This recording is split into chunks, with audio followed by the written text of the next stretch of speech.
Belakangan terdapat 3 isu yang menyita perhatian publik, yakni penangkapan Tom Lembong oleh Kejaksaan Agung, penangkapan belasan oknum pegawai Komdigi karena diketahui terlibat melindungi judi online, dan manuver Prabowo mengunjungi Jokowi di Solo. Masyarakat berupaya mencari-cari makna di balik ketiga isu menggemparkan itu. Ada yang berpandangan bahwa ketiga isu tersebut tidak lepas dari upaya penyelamatan Gibran dari tuntutan pemakzulan dan demi target pemilu 2029.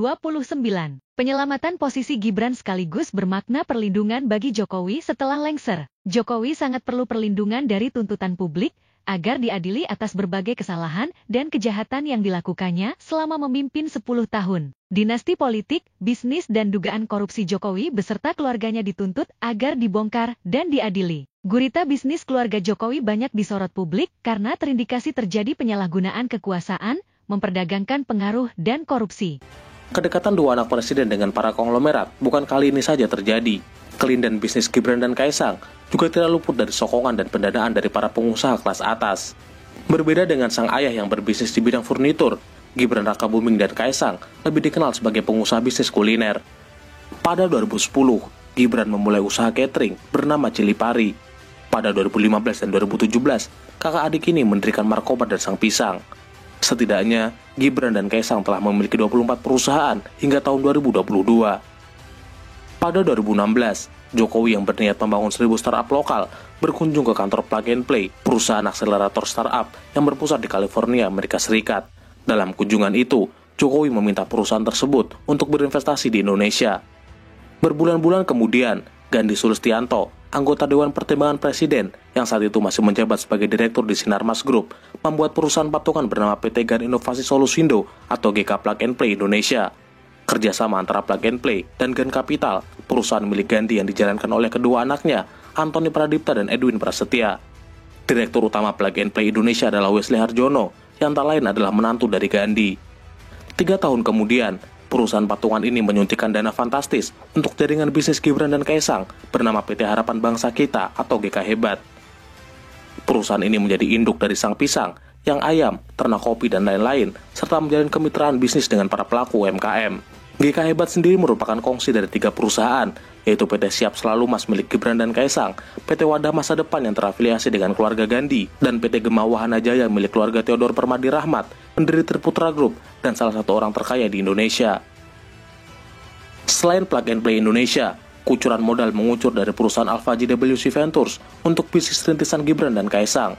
Alpha JWC Ventures adalah perusahaan penyertaan modal yang didirikan oleh Jeffrey Ju, Welongko Wijaya, dan Chandra Chan.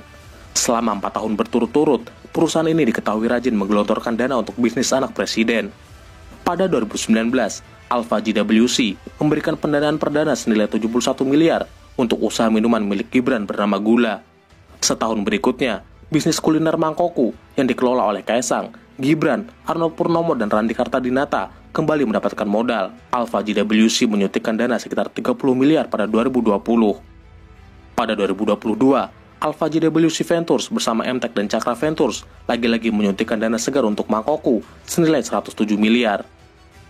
Derasnya modal dari perusahaan Ventura ini sempat membuat aktivis sekaligus dosen bernama Obedillah Badrun melaporkan relasi bisnis dua anak Jokowi yang menurutnya berpotensi memunculkan dugaan pencucian uang pada 2022. Dua putra Presiden Joko Widodo, Gibran Rakabuming Raka dan Kaisang Pangarep dilaporkan ke KPK. Mereka dilaporkan terkait dugaan korupsi dan tindak pidana pencucian uang. Laporan ini tidak ditindaklanjuti karena KPK tidak menemukan unsur pidana dalam laporan yang dibuat Obedillah. Meski telah mendapatkan suntikan dana jumbo, tak semua bisnis adik kakak ini berjalan lancar. Beberapa di antaranya telah bangkrut dan tak lagi beroperasi. Sisanya seperti Sang Pisang masih bertahan namun sangat sepi pembeli dan terancam bangkrut. Selain bisnis kuliner, Kaisang melebarkan sayap ke bisnis saham. Berawal dari pertemanannya dengan Kevin Hendrawan, keduanya menggandeng Samuel Sekuritas mengembangkan platform belanja dan belajar saham bernama Saham Rakyat. Pada 2022, Kaisang memborong saham PT Pancamitra Multi Perdana, sebuah perusahaan makanan beku berbasis udang. Total saham yang dibeli Kaisang sekitar 8%, sekitar 92,2 miliar. Pada tahun yang sama, Kaisang juga membeli 40% saham klub sepak bola Persis Solo. 30% dibeli oleh Kevin Nugroho, Direktur PT Plevia Makmur Abadi, sementara 20% lainnya dibeli Menteri BUMN Erick Thohir. Kepemilikan saham ini membuat Kaisang duduk sebagai direktur utama Persis Solo, Kevin sebagai direktur operasional, sedangkan Erick Thohir menempatkan anaknya, Mahindra Thohir, sebagai presiden komisaris. Semenjak Erick Thohir menjabat sebagai ketua umum PSSI, dirinya dan anaknya mundur dan melepaskan saham Persis Solo. Kaisang juga diketahui menjadi pemegang saham sekaligus komisaris di Rans Entertainment, sebuah perusahaan hiburan milik Raffi Ahmad dan Nagita Slavina pada 2021. Selain dua anak Jokowi, menantunya, Bobi Nasution yang saat ini menjabat sebagai wali kota Medan dan siap maju sebagai calon gubernur Sumatera Utara, juga berlatar belakang pengusaha. Bobi memulai karir bisnis di bidang properti pada 2011. Pada 2016, Bobi bergabung dengan perusahaan properti bernama Take Group. Ia ditunjuk sebagai direktur pemasaran dan memegang saham sekitar 10-20%. Bobi juga pernah menjalankan beberapa bisnis kedai kopi, seperti Veteran Cafe, Kopi Jolo, dan Kedai Rakyat. Kedai Rakyat sendiri merupakan bisnis kedai kopi, kolaborasi antara Bobi, Kaisang, dan Gibran yang didirikan pada 2018. Selain itu, Bobi Nasution pernah tercatat sebagai komisaris PT Wirasena Cipta Reswara dan memiliki saham senilai 9,3 miliar. Perusahaan ini mengerjakan proyek rumah bersubsidi di Kabupaten Sukabumi, Jawa Barat. Perusahaan ini juga memperluas ekspansi ke sektor tambang dengan menanam saham senilai 5,7 miliar di PT Sambas Mineral Mining. PT Sambas Mineral Mining menjalankan bisnis tambang nikel di Konawe, Sulawesi Tenggara. Pada 2023, aktivitas bongkar muat yang dilakukan oleh terminal khusus milik PT Sambang Mineral Mining diduga telah melanggar dan tidak memiliki perizinan pemanfaatan ruang laut. Pada 2019, Wakil Ketua KPK saat itu, Laude Syarif, menyebut PT Sambas termasuk salah satu perusahaan di Konawe yang kerap mengakali peraturan dan merugikan daerah. Tuduhan ini kemudian dibantah oleh pihak perusahaan. Dalam sidang kasus korupsi mantan Gubernur Maluku Utara Abdul Ghani Kasuba, nama Bobi dan istrinya, Kahiyang Ayu yang merupakan anak kedua Jokowi, muncul dan diduga memiliki izin usaha pertambangan di Maluku Utara. Jaringan advokasi tambang menduga keterlibatan Kahiyang dan Bobi yang disebut sebagai Blok Medan ini lewat PT Privan Lestari milik Michael Cahyadi, anak dari Robi Cahyadi, pengusaha asal Solo. PT Privan Lestari mengantongi izin pengelolaan tambang di Wato-Wato, Kecamatan Mabah, Halmahera Timur, seluas 4.900 hektar pada 2018. Konsesi tambang PT Privan Lestari ini mendapat penolakan keras dari warga karena merusak sumber air dan penghidupan warga lokal. Gibran dan Kaisang juga pernah diwarisi perusahaan furnitur milik Jokowi bernama PT Rakabu Sejahtera.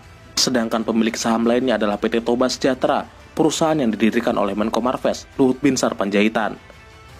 Luhut sendiri menyebut masih memegang saham di Toba Sejahtera, namun telah mengundurkan diri dari jabatan di perusahaan setelah masuk kabinet Jokowi. Komisi Pemberantasan Korupsi menyebut ada peran adik ipar Presiden Jokowi dalam kasus dugaan suap pejabat Ditjen Pajak oleh Direktur PT Eka Prima Ekspor Indonesia. Presiden Jokowi minta KPK lakukan proses hukum iparnya sesuai peraturan yang berlaku. Pada 2017, adik ipar Jokowi, Arief Budi Sulistyo yang juga Direktur PT Rakabu Sejahtera, diduga terlibat dalam perkara suap petinggi Eka Prima Ekspor Indonesia dengan penyidik pajak Handang Soekarno. Pada 2023, adik ipar Jokowi yang lain, Wahyu Purwanto, juga pernah diperiksa KPK dalam kasus dugaan korupsi suap proyek jalur kereta api.